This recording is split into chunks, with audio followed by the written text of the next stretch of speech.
प्रशांत पटेल जी, ये बड़ा बड़ा प्रश्न है कि जो लोकसभा के चुनाव परिणाम से जो संदेश, जो राजनीतिक संदेश अयोध्या के आंगन से निकला,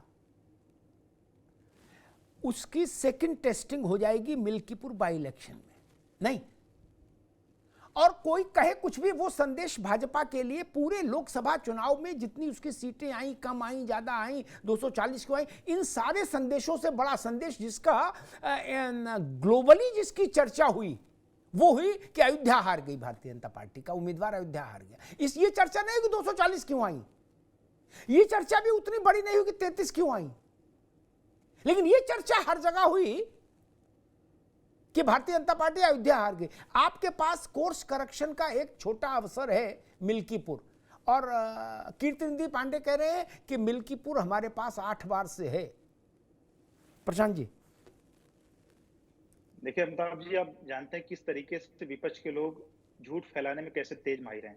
अभी तक ये लोग कभी अयोध्या और प्रयागराज का नाम नहीं लेते थे। फैजाबाद जिले का नाम बदल गया अयोध्या, लेकिन अयोध्या ही नहीं बोलते थे, फैजाबाद बोलते थे। इसी तरीके से ये लोग इलाहाबाद का नाम प्रयागराज हो गया, प्रयागराज नहीं बोलते थे। और आपको भी अच्छे से पता है कि लोकसभा का नाम फैजाबाद है, अयोध्या उसमें केवल विधानसभा है। विधानसभा में भी हमारा विधायक है, और अभी जो चुनाव परिणाम आया है उसमें 5 विधानसभा अयोध्या विधानसभा में आगे थे, लेकिन एक पूरा परसेप्शन नैरेटिव ऐसा बनाया गया कि भारतीय जनता पार्टी अयोध्या लोकसभा हार गई, जबकि अयोध्या लोकसभा नाम की तो कोई चीज है नहीं, लोकसभा फैजाबाद है। और जहां पे अयोध्या में डेवलपमेंट काम हो, सब राम मंदिर है, वो विधानसभा में जीते हैं। तो ये प्रोपोगेंडा जो इस तरह का फैलाया जाता है पूरा झूठ पर आधारित है। और रही बात मिल्कीपुर की, तो मिल्कीपुर पर 2017 में हमारा विधायक जीता था। तो हर बार चुनाव परिणाम बदलते रहते, कोई सीट किसी की बपौती थोड़ा, तो 8 बार जीते हैं, अच्छी बात है, बड़े नेता है, लेकिन ऐसा तो नहीं को वही जीते हैं तो वही जीतते रहेंगे। अब तो वहां विधायक को रिजाइन कर दिए। इसी तरीके का आज कांग्रेस ने एक प्रोपोगेंडा निकाला, जो लोग अचानक सो के उठे कि नरेंद्र मोदी जी और राजनाथ जी मार्गदर्शक मंडल में पहुंच गए हैं, क्योंकि ना तो कभी रिसर्च करते, ना उन्होंने कभी भारतीय जनता पार्टी की वेबसाइट खोल करके देखी होगी। जबकि वो 28 मार्च 2014 से ही वेबसाइट पे एक नोटिफिकेशन पड़ा हुआ है। उस समय अरुण जैन जी कार्यालय सचिव होते थे कि नरेंद्र मोदी, राजनाथ जी, अटल जी, आडवाणी जी और जोशी जी मार्गदर्शन मंडल में हैं। तो इन्होंने अब चूंकि मोदी जी को प्रधानमंत्री पद से हटा नहीं पाए, सारा इनका प्रोपोगेंडा उसी पे था। तो इसमें कुछ दिन खुश रहे कि चलो सीटें कम हो गई, अब इसमें खुश हो कह रहे भाई वो मार्गदर्शन मंडल में चले गए, इस तरह एक प्रोपोगेंडा फैला है। हालांकि पहले से लिस्ट में थे।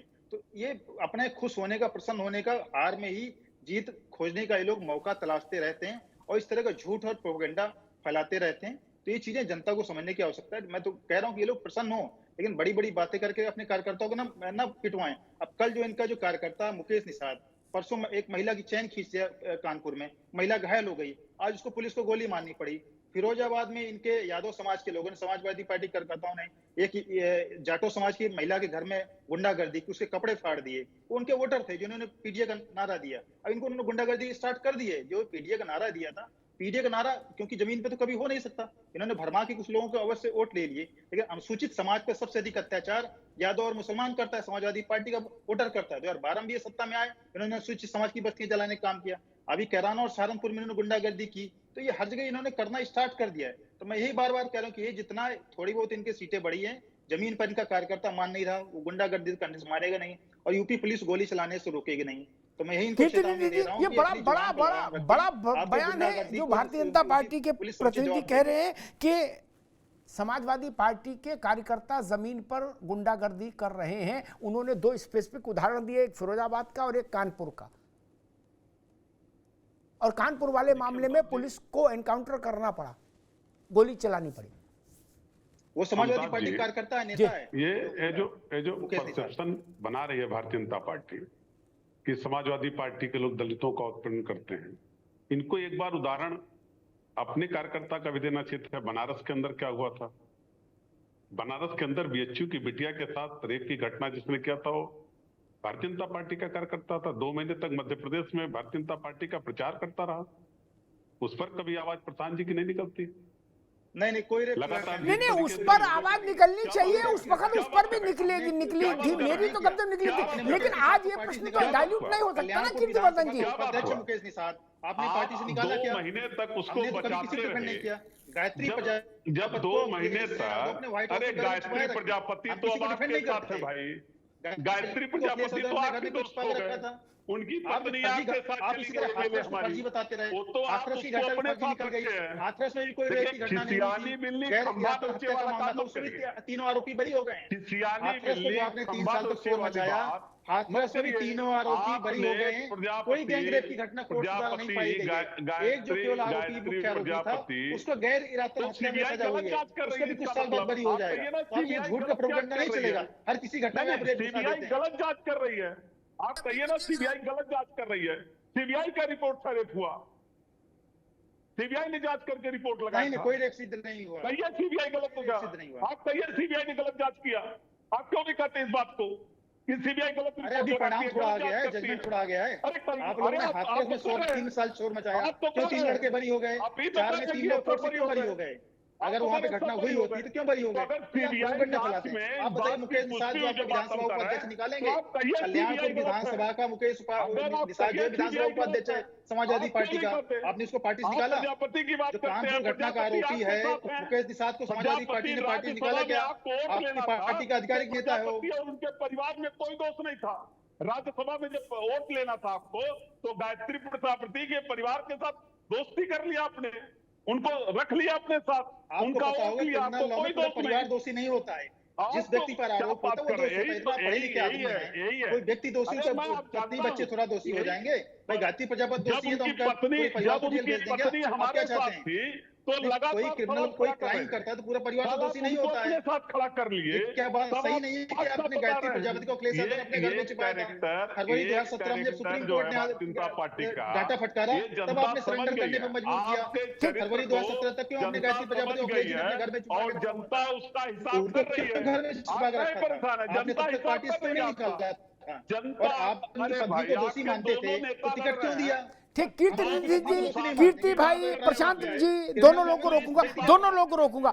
पुराने उदाहरण सबके मिल जाएंगे कीर्ति बाबू, लेकिन मसला ये है कि जो तात्कालिक कल कानपुर की घटना घटी, वो मुकेश नाम का जो अपराधी है जिसने महिला के साथ अपराध किया, फिर वो भागा पुलिस की उस पकड़ से, तो उसको गोली मारनी पड़ी। वो आपकी पार्टी का पदाधिकारी है, ऐसा आरोप है ना, तो आपको उसके बारे में स्पष्ट कर देना चाहिए भाई हमने हटा दिया या नहीं हटाया। पुराने उदाहरण सबको मालूम है,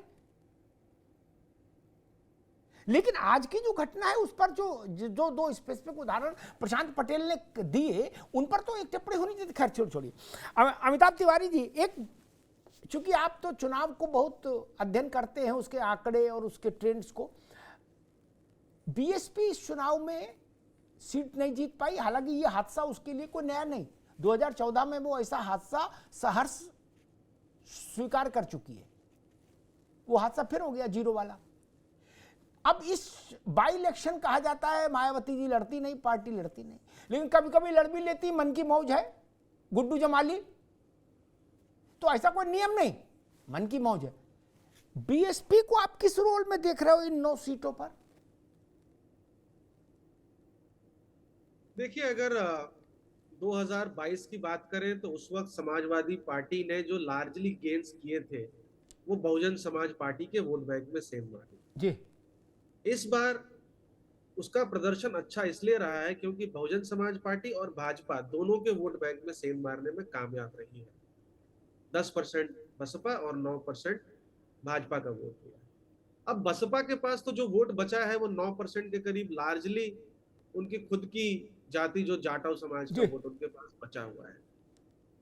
अब अगर वो लड़ेंगे, देखिए मुझे लगता है बसपा के साथ कहीं ना कहीं बी टीम ऑफ बीजेपी का एक जो तगमा है वो लग गया है। इसलिए हम देख रहे हैं कि बहुत सारे जो छोटी छोटी जातियां हैं वो उससे निकल करके समाजवादी पार्टी अलायंस की तरफ इस बार चली गई। लगभग 10% वोट शेयर चला गया। अब इस चुनाव में वो लड़ेंगे कि नहीं लड़ेंगी उनकी मर्जी है, लेकिन अगर 9% वोट ही उनका बचा है तो किसी ना किसी का गेम वो बिगाड़ सकती है। जैसे इस बार 16 सीटों पर उनको जो वोट मिले वो समाजवादी पार्टी जिन सीटों पे हारी उससे ज्यादा वोट मिले, और 31 सीटों पे जहां भाजपा हारी है वहां पर भी बसपा को जो विक्ट्री मार्जिन थी उससे ज्यादा वोट पड़े। यानी इस इलेक्शन में बहन मायावती ने कहीं ना कहीं ये प्रूव करने की कोशिश करी कि वो एक बीजेपी की बी टीम नहीं है, दोनों दलों को उन्होंने बराबर बराबर लगभग नुकसान पहुंचाया। अगर देखें अच्छा, तो मतलब शायद 31 सीटों पर भाजपा को नुकसान पहुंचाया और 16 पर अखिलेश यादव को। 16 पर समाजवादी पार्टी को, जी। अगर ये आंकड़ा देखेंगे तो उनको जो सीटें आए, उनको जो वोट्स मिले हैं, वो विक्ट्री मार्जिन से इतने सीटों पर ज्यादा है। तो रोल तो वो प्ले करती ही है, किसी ना किसी का गेम बिगाड़ने के लिए ही वो इस बार लड़ रही थी, ताकि उनका रेलेवेंस बना रहे। अब देखना कीर्ति पड़ेगा। जी, अब कम से कम आप बी टीम तो नहीं बोलेंगे, क्योंकि उन्होंने 16 आपको हरवाई तो 31 भाजपा को हरवाई बसपा ने। कम से कम आप तो बड़े दिल से कहो कि नहीं बहन जी बी टीम नहीं है। नहीं, देखिए ऐसा है कि जो कैंडिडेट्स दिए गए, जिस तरीके से कैंडिडेट बदलती हैं, उससे कई चीजें संदेश खुद ब खुद चला जाता। ऐसा नहीं कोई बात हम कर रहे हैं, हमारी पार्टी के नेता कर रहे हैं तो जनता विश्वास कर रही है। जनता को भी चीजें दिखती है, और जब वो चीजें दिखती है जो बात हम कहते हैं, तब लोगों को भरोसा हो। अगर हमने बहुजन समाज पार्टी को भारतीय जनता पार्टी का बी टीम बताया, उनके इशारे पे काम करने वाला बताया, तो उसको जनता ने महसूस किया कहीं न कहीं। कीर्तिवर्धन जी, और अपने अमिताभ, भतीजे- एक मिनट रुको भाई, अमिताभ तिवारी के पास जो कुछ है, कहीं सुनी ने कागज लेखी है, वो कागज के आदमी है क्या? राई रत्ती बिल्कुल नाप तोल के रखते हैं कागज में आंकड़ा। अब वो कह रहे 31 भाजपा वालों को हराई, 16 आपको हराई, 16 दूनी 32, आपसे दूने तो भाजपा को चपेटे में ले लिया, और अब भी आप कहोगे भाजपा के बी टीम में तो फिर जाती है हाथी के साथ। मैं हाथी के साथ जाती नहीं कर रहा हूं, मैं तो ये कह रहा हूं कि आनंद जी जो उनके भतीजे थे, जो उनके उत्तराधिकारी थे, जब वो मुखर होकर बोलना शुरू किए भारतीय जनता पार्टी के खिलाफ, तो उनको सारे पदों से क्यों हटा दिया? ये संदेश तो खुद ब खुद जनता में गया कि भारतीय जनता पार्टी के इशारे पे कहीं न कहीं बहुजन समाज पार्टी काम कर रही है। कीर्ति जी, उसी का परिणाम है कि आज बहुजन समाज पार्टी शून्य पर है। जी प्रशांत जी, भारतीय जनता पार्टी, जैसा अमिताभ जी ने बताया कि 31 सीटों पर भारतीय जनता पार्टी के लिए मुश्किल पैदा की बीएसपी के उम्मीदवारों ने, और 16 सीटों पर समाजवादी पार्टी के लिए मुश्किल पैदा की। कैसे देख रहे हैं आप बीएसपी के रोल को, बीएसपी को कहां खड़ा देख रहे हैं? देखिए अमिताभ जी, मैं इस विषय पे, बीएसपी वाले विषय पे सदैव मेरा एक दूसरा दृष्टिकोण रहना है कि मानना है कि इस तरह की बातचीत ही करना ही गलत है। तो हर पार्टी का चुनाव लड़ने का अधिकार है। हर पार्टी जो है अपना अगर वहां से मान्यता प्राप्त है से चुनाव लड़ेगी और किसी न किसी जाति के प्रत्याशी को टिकट देगी। अब जो उन्होंने अमिताभ जी ने आंकड़ा बताया ठीक है, लेकिन उस दृष्टि से भी हम देखें तो क्या बसपा को चुनाव लड़ना बंद कर दें अगर हम लोकतांत्रिक प्रक्रिया में गए? इसका मतलब क्या भाजपा या सपा को लाभ या नुकसान पहुंचाने के देखते हुए क्या बसपा को चुनाव लड़ना बंद कर देना चाहिए? तो बात गलत है। या एमआईएम को चुनाव लड़ना बंद कर देना चाहिए? यही आरोप 2022 के चुनाव में लगाए गए। लेकिन मैंने कई विधानसभा आंकड़े देखे थे, चाहे मनोज पांडे वाली सीट थी या रायबरेली की एक और 2 सीटें थी, वहां जो भारतीय जनता पार्टी की जीत का आंकड़ा था वो बहुजन समाजवादी पार्टी द्वारा जो भाजपा की जो हार का आंकड़ा था बसपा के कैंडिडेट से कम था। तो इस तरह उनकी वजह से हम हारे भी थे। तो हो सकता है ये बात का आकलन हो सकता है, लेकिन हम ये कैसे कहते कि बसपा चुनाव न लड़े? अब अभी बांदा और हमीरपुर लोकसभा में भी जो बसपा ने ब्राह्मण कैंडिडेट दे दिया, ब्राह्मण उम्मीदवार जो जाती है भाजपा को वोटर मानी जाती है, वो वोट कट गए, वहां हार गए। लेकिन मैं ये नहीं कह सकता ना कि बसपा की वजह से हारे, या सपा ये नहीं कर सकते कि हम बसपा की वजह से आ रहे हैं। उनका भी अधिकार, वो भी किसी न किसी जाति को, किसी जो प्रत्याशी हो किसी न किसी जाति धर्म का होगा। तो ये तो बात ही बेईमानी है कि किसने किसके कहने पे टिकट दिया। अब ये चूंकि अब देखिए अभी सपा की सीटें अधिक आ गई हैं तो वो बड़ी बड़ी बातें करेंगे। अब वहां पे बाकी जगह भी तो हारी है ना। अभी यही बात तो कांग्रेस पे आरोप लगाया जा सकता है कि कांग्रेस कहीं कम मजबूती से लड़ी, उड़ीसा में हम हार गए। तो ये लोग तो बसपा वाले भी कांग्रेस पे ठीक प्रशांत जी, असल में ये बात इसलिए, ठीक है प्रशांत, ये बात इसलिए खड़ी हुई क्योंकि 4 तारीख को जब परिणाम आए तो भारतीय जनता पार्टी के राष्ट्रीय महासचिव अरुण सिंह ने कहा ऑन रिकॉर्ड कि हम इसलिए हार गए कि बसपा का हाथी तो बैठ ही गया, खड़े नहीं हुआ चुनाव में। बसपा का हाथी खड़ा होता, चलता रफ्तार में, तो दूसरे परिणाम आते। वहां से बात शुरू होती है। इसलिए आपकी बात सैद्धांतिक तौर पर बिल्कुल सही है और ईमानदारी वाली बात है कि हर पार्टी को आज़ादी है, उसके लड़ने से किसी को नुकसान फायदा हो इससे क्या फर्क पड़ता है। लेकिन बीजेपी का जो थिंक टैंक था वो बीएसपी की हाथी की चाल पर अपना बहुत कुछ निर्भर किए था। ये बात अरुण सिंह की बात से समझ में आई, इसलिए मैंने बात उठाई। अमिताभ तिवारी, एक प्रश्न और है। कहा जा रहा है कि कोई मुस्लिम मंत्री मोदी जी की सरकार में नहीं, इस पर और खासतौर पर इंडिया गठबंधन और उसके सहयोगी दल इस बात को मुखरता से उठा रहे हैं। कैसे देख रहे हैं इसको? देखिए, जब भी कोई कैबिनेट बनता है जी, तो उसके 2-3 तरीके हैं कैबिनेट बनाने के। एक है कि भाई आप उसको भारत की आबादी के हिसाब से बना दीजिए कि भाई जिस जाति और धर्म की जितनी आबादी है उसके हिसाब से हम रिप्रेजेंटेशन देंगे, ऐसा हो सकता है।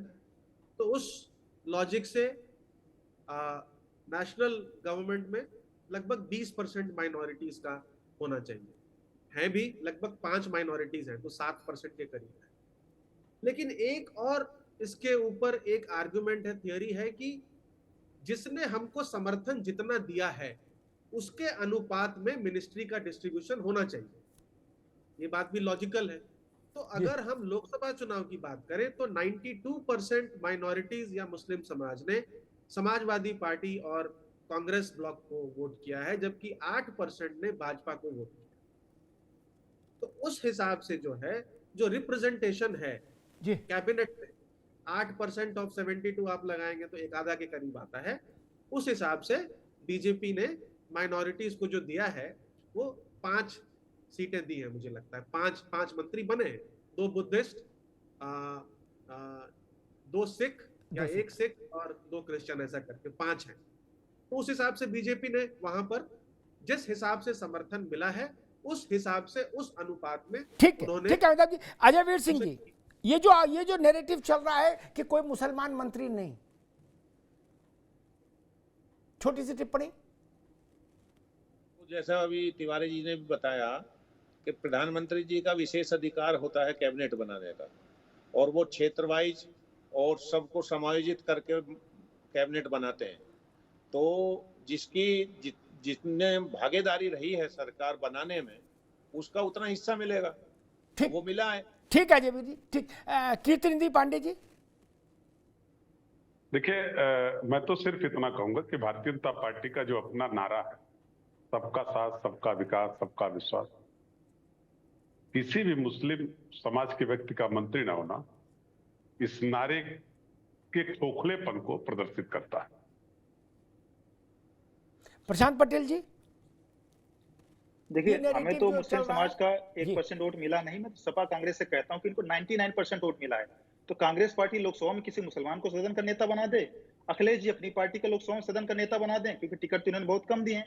जब कम से कम विधानसभा में नेता, अभी तो विधानसभा से इस्तीफा दे दिया है, तो विपक्ष का नेता भी बनना है, तो कम से कम उनके साथ ईमानदारी रहें। हमको तो जिसने वोट दिया है, जिन जातियों ने, जिस समाज, उसके हमने ईमानदारी बरती है। सिखों को हमने बनाया, 2 सिखों को, बुद्ध को बनाया है, ईसाई को बनाया है। हम किसी के बेईमान नहीं है, लेकिन आप लोग तो बेईमान हैं। आपने वोट तो ले लिए 99%, लेकिन जब रिप्रेजेंटेशन देना है, न तो आप किसी का प्रधानमंत्री मुख्यमंत्री बना नहीं सकते, आप नेता सदन बना दीजिए, विपक्ष का नेता बना दीजिए। हम लोग तो ऑनेस्ट अपने प्रति, और हम लोग बाकी जो योजनाएं चलेंगी उस पर सबको लाभ मिलेगा, किसी के साथ कोई भेदभाव नहीं हो रहा है। तो हमारा कोई सांसद नहीं जीता तो कहां से दे दें? हमारे सहयोगी दलों ने भी टिकट दिए। ठीक ठीक, दोनों मित्रों को रोकूंगा, दोनों मित्रों को रोकूंगा, समय कम है, समय कम है। रुकिए भैया,